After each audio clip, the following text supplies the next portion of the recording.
यहाँ भी लक्ष्मी नारायण महायज्ञ है, पंचकुंडी कथा का अंतर है। यहाँ राम कथा है, वहाँ भागवत, सिर्फ इतना।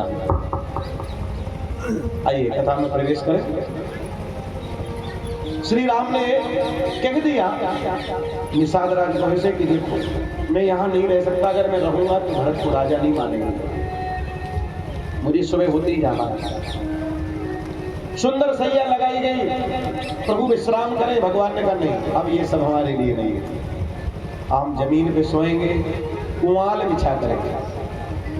कुआल जानते हो? पियार, पियार। और ठंड जब आती थी पहले तो मुझे लगता है कि 90% घरों में पियार बिछा के और उसके ऊपर सतरी लगती थी। हमको अभी भी याद है, पहली संक्रांति में अच्छा माहौल बनता था घर में। बुढ़की आई और बहने, बुआ, सास जुड़ी, रिश्तेदार, बड़ा मजा आता था। एक साथ सोते थे सब लंबे घर में, डाला पियार यहाँ से वहाँ, और उसके ऊपर बिछाई दरी, और गद्दा मद्दा तो इतने होते नहीं थे उस समय, जो मिल गया वो ठीक। उस समय एक चीज बनती थी, उसको कहते थे कचरी, गदूला, क्या कहते थे तुम्हारे? गदेला। साड़ी का बनता महाराज, उसको हल्के में मत लो, बहुत गजब की चीज है वो। ठंड में गरम, गर्मी में ठंड। हम एक जगह कथा करने गए, एक टहूका पूछते थे पंडित वाले, तो एक हमसे कहता महाराज जो कया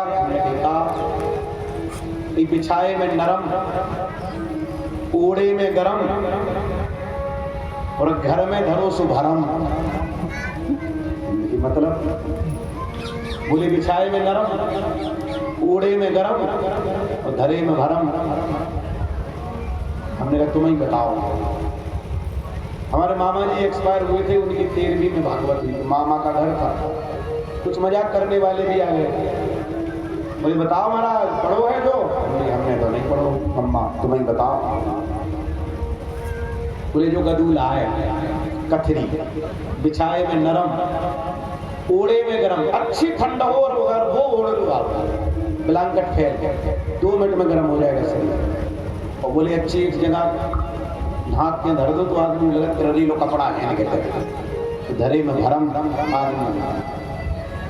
तो कुआल जो होता है, प्यार जो होता है, साधु संत महात्मा उस पर विश्राम करते हैं, क्योंकि कुआल पवित्र होता है। कुआल 2 चीजों का यूज होता है अधिकतर, धान का और कोदों का। कहते थे धान का प्यार खुजली देता है, कोदों का प्यार सही देता है। पर हमारे आपको सही बताएं हकीकत, तीर्थराज प्रयाग में आज भी हम कुआल में पानी झिलक आता है, कुआल काम करता है, कितनी करती बिछा काम नहीं करे, और उसका एक आनंद ही अलग है, वो तपस्या अलग है। राम जी कुआल बिछा करके सुबह जैसे ही हुआ जटाएं बना दी। साधु वेश में 2 वेश होते हैं। हमारे दादा गुरु विद्याभास्कर जी महाराज कहते हैं कि या तो सफा चट या जटा जट, मतलब या तो जटाजूट बनाओ कि न दाढ़ी बनाओ, न बाल बनाओ, न तेल लगाओ, न कंघी करो, जटा बन जाने दो। या तो जटाजट और नहीं रख सकते तो फिर सफा चट, मुड़िया हो जाओ। अगर गंदगी पसंद नहीं है, क्योंकि बड़ा कठिन है बड़े बालों की सेवा करना, तो बोले मुड़िया हो जाओ। तो राम जी ने कहा मुझे अब साधु बनना है, और साधु वेश में केवल बाल बढ़ाना नहीं है, बालों में न साबुन, न शैम्पू, न तेल, न कंघी, जटा। तो जटा बनती है बरिया के दूध से। बरिया का जो दूध होता है बरगद का, इसको अगर बालों में लगा लो तो जटा बन जाएगी, सारे बाल इकट्ठे हो जाएंगे। श्री राम ने बरगद का दूध बुलाया, सुबह सुबह जटाएं बना दी। अब साधु रूप में आए राम जी, अभी तक राजकुमार के रूप में। वो साधु भेष में राम जी और लक्ष्मण जी आए हैं। सीता जी ने वलकल वस्त्र धारण किए, आगे बढ़े, केवट की नाव और बैठने का समय आया, केवट नाव लेकर के खड़ा है। भगवान श्री राम ने मांग ली नाव, हे केवट हमें उस पार उतार दो। मांगी नाव न केवट आना, कहे तुम्हार मरम में जा। रामचरितमानस में एक चौपाई है कि सोई जानू जगदेय जनाई, और जाने तुम्ही तुम्ही सोई जाए। ठीक। अच्छा एक बात बताओ, राम जी के साथ सबसे ज्यादा कौन रहा? बचपन से और महाप्रयाण तक सबसे ज्यादा कौन रहा राम जी के साथ? बताओ। लक्ष्मण जी सबसे ज्यादा साथ लक्ष्मण जी का रहा, भरत शत्रुघ्न का नहीं। सीता जी विवाह की बात आई, हनुमान जी किष्किंधा में मिले, लक्ष्मण जी। ठीक। और केवट राम जी के साथ कभी नहीं रहा। ठीक है ना, आज पहली बार देख रहा है। लेकिन केवट छाती ठोक के कहता है कि कहे तुम्हारा मरम में जा। और दूसरी तरफ तुलसीदास जी रामायण में चौपाई लिखते हैं कि लक्ष्मण हुई है मरम न जाना, जो कछु चरित्र रचा भगवाना।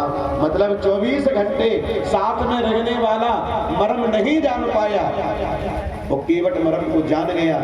इससे सिद्ध होता है कि राम जी चाहते हैं कि केवट मरम को जाने, तो केवट जाने, और राम जी चाहते हैं कि लक्ष्मण ना जाने, नहीं जाने।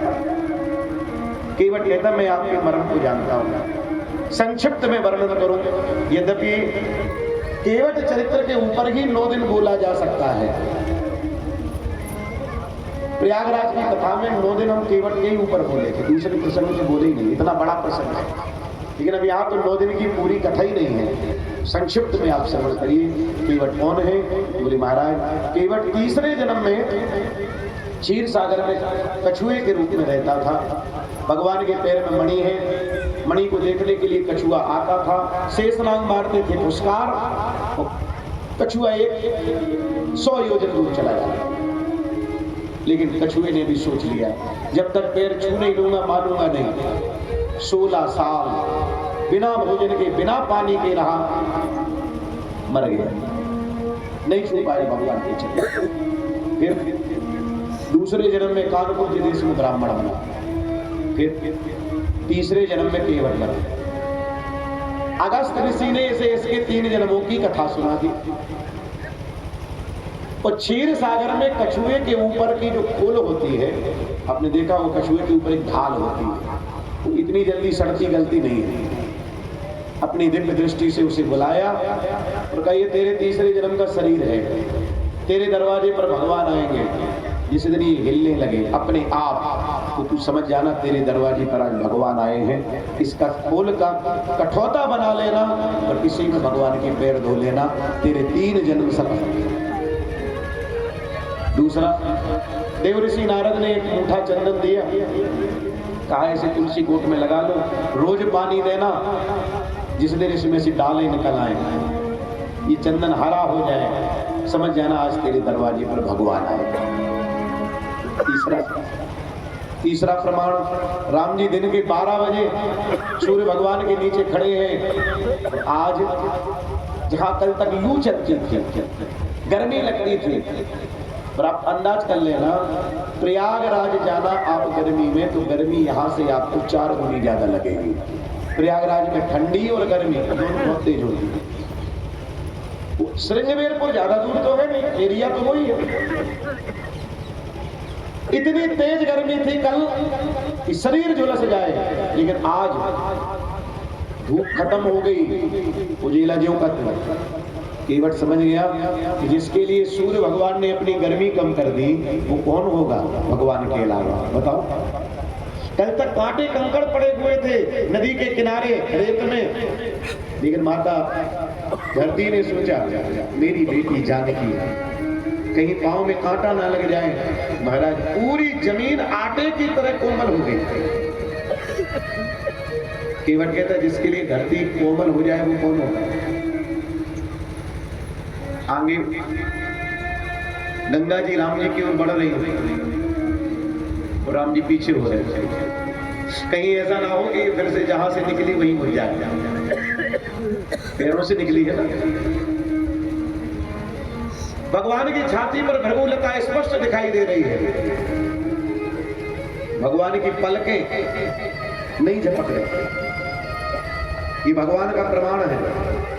हमारी और आपकी नजरें पलकें अपने आप झुकती हैं, भगवान की नहीं झपकती। लोचन अभिरामा, हमारी आपकी पलकें अपने आप बंद होती, करना नहीं पड़ता, अपने आप होती है। लेकिन भगवान की पलकें अपने आप बंद नहीं होती।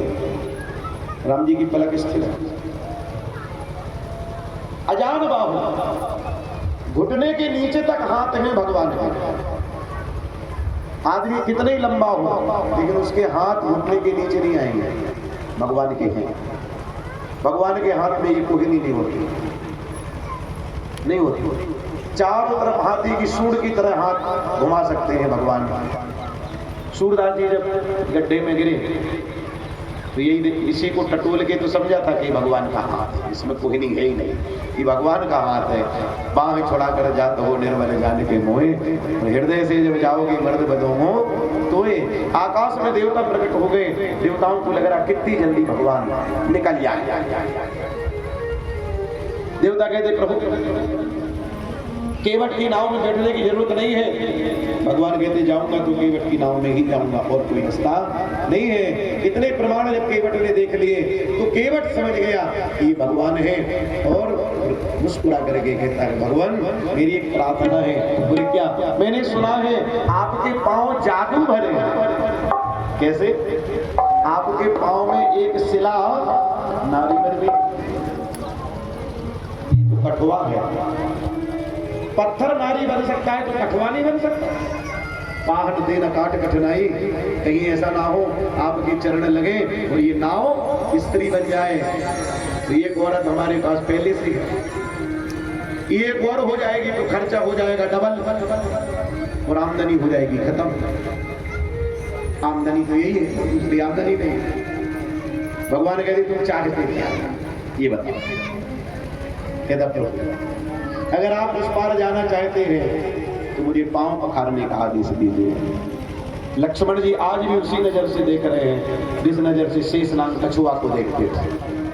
लेकिन आज केवट कहता है आज मुझे इनका डर नहीं है, उस समय मुझे इनका डर था, आज नहीं है। पर तीर मार ही लखन पे जब तक न पाए पखारे हों, हे नाथ तब तक आपको पार नहीं उतारूंगा, चाहे जो हो जाए। भगवान कहते ठीक है। कृपा सिंधु बोले मुस्काई,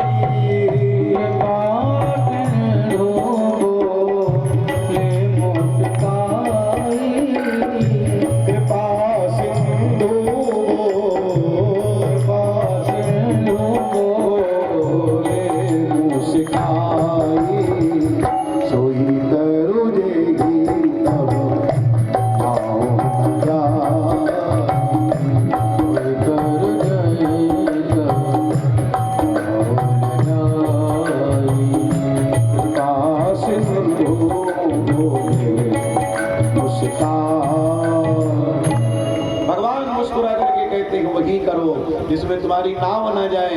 दौड़ लगा दी उसने, पानी कठौता भर ले आवा। पानी माने हाथ, हाथ से कठौते को भरा आया और भगवान के पांव पकड़ करके पैर धोना शुरू कर दिया। अति आनंद उमग अनुरागा, चरण सरोज पखारन ला।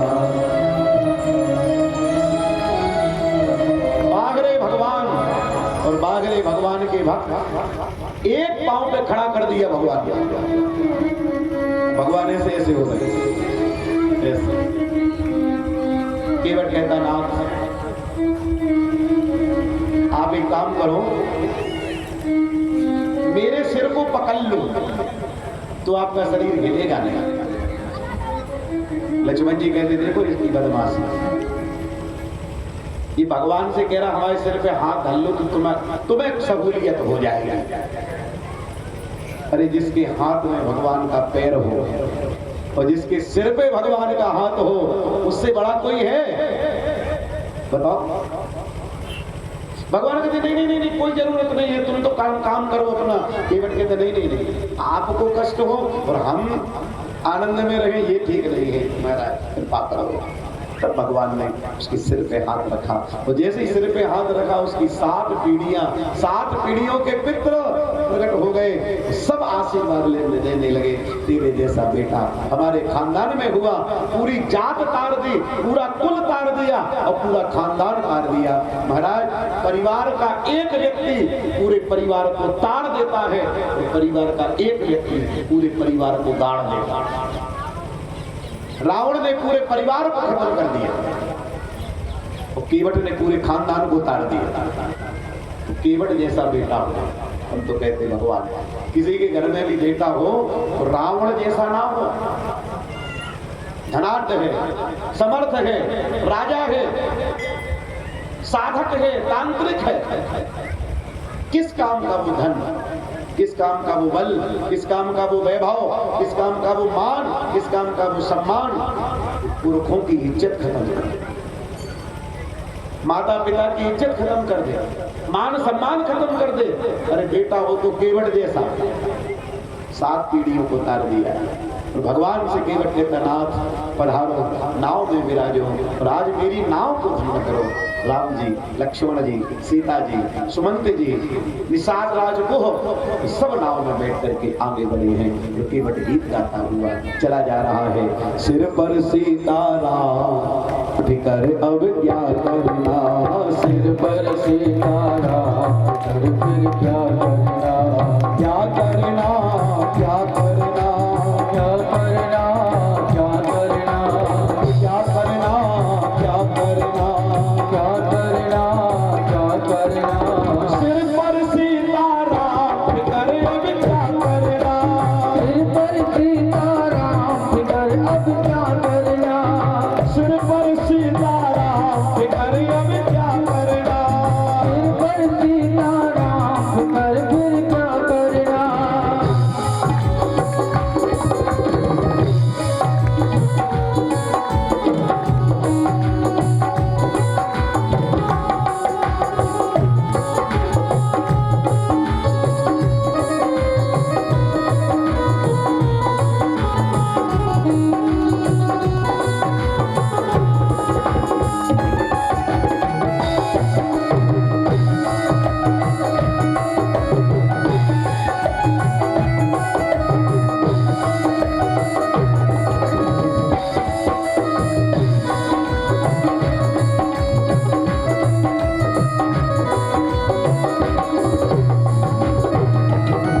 रघुनंदन जानकी मैया, पितु रघुनंदन जानकी मैया, पितु रघुनंदन जानकी मैया, पितु रघुनंदन जानकी मैया। फिर क्यों फिकर कर रहे भैया, फिर क्यों फिकर कर रहे भैया, फिर क्यों फिकर कर रहे भैया, फिर क्यों फिकर कर रहे भैया। तेरे बनेंगे बिगड़े तेरे बनेंगे बिगड़े फिर क्या करना, बनेंगे बिगड़े फिर क्या करना। सिर पर सीताराम फिकर अब क्या करना, सिर पर सीताराम फिकर अब क्या करना, सिर पर सीताराम फिकर फिर क्या करना। क्या करना, क्या करना, क्या करना, क्या करना, क्या करना, क्या करना, क्या करना, क्या करना। सिर पर सीताराम फिकर अब क्या करना, सिर पर सीताराम फिकर अब क्या करना, सिर पर सीताराम फिकर अब क्या करना, सिर पर सीताराम फिकर अब क्या करना। केवट भाव से गीत गाते हुए पितु रघुनंदन जानकी मैया, फिर क्यों फिकर कर रहे भैया, बनेंगे बिगड़े काम फिकर अब क्या करना। गंगा को पार किया, राम जी के मन में चिंता हो गई कि केवट की उतराई क्या देना, क्योंकि राम जी के पास तो कुछ है नहीं।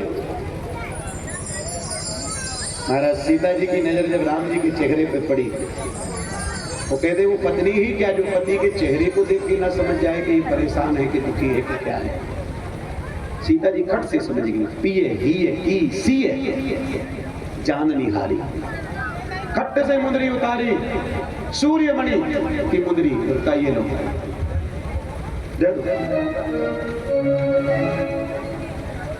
केवट को सूर्यमणि दे दो। अब बताओ सूर्यमणि क्यों दे दो? देखो भाई, जितना जैसा काम हो ना वैसा ही पैसा दिया जाए, काम जैसा हो। जैसे जैसे कलेक्ट्रेट में कलेक्टर भी काम करते हैं तो चपरासी भी काम करता है। कलेक्टर से चपरासी थोड़ा ज्यादा काम करता है, 1 आध घंटे पहले आता है बाद में जाता है, लेकिन तनख्वाह कलेक्टर की ज्यादा होती है। अब कोई कहे कि वाह कलेक्टर और चपरासी एक ही ऑफिस में काम कर रहे, एक ही समय में काम कर रहे, तो चपरासी को 10,000, कलेक्टर को 1 लाख, ऐसा क्यों? तो भैया जैसा काम वैसी पेमेंट। केवट ने आज किसे पार उतारा? 5 मिनट की कथा में अच्छे से सुनो। आज केवट ने किसे पार उतारा? बोले रघुवंश मणि को। किसे पार उतारा? रघुवंश मणि को। रघुवंश मणि को पार उतारा है तो सूर्य मणि तो कम से कम मिलना ही चाहिए, नहीं मिलना चाहिए? इतने बड़े आदमी को पार उतारा। भाई जैसे आपने देखा होगा निछावर जब होती है, निछावर तो कोई छोटा आदमी 10 रुपए की निछावर करे तो खवाजू जल्दी धर लेते हैं, लाओ। अब गांव का मुखिया, गांव का मालिक 10 रुपए की करे तो कल हम देख रहे थे यहाँ मुंह पखरी चल रही थी, तो एक आदमी ने 10 रुपया की निछावर की, खवाजू ने कुछ नहीं कहा, कर ली।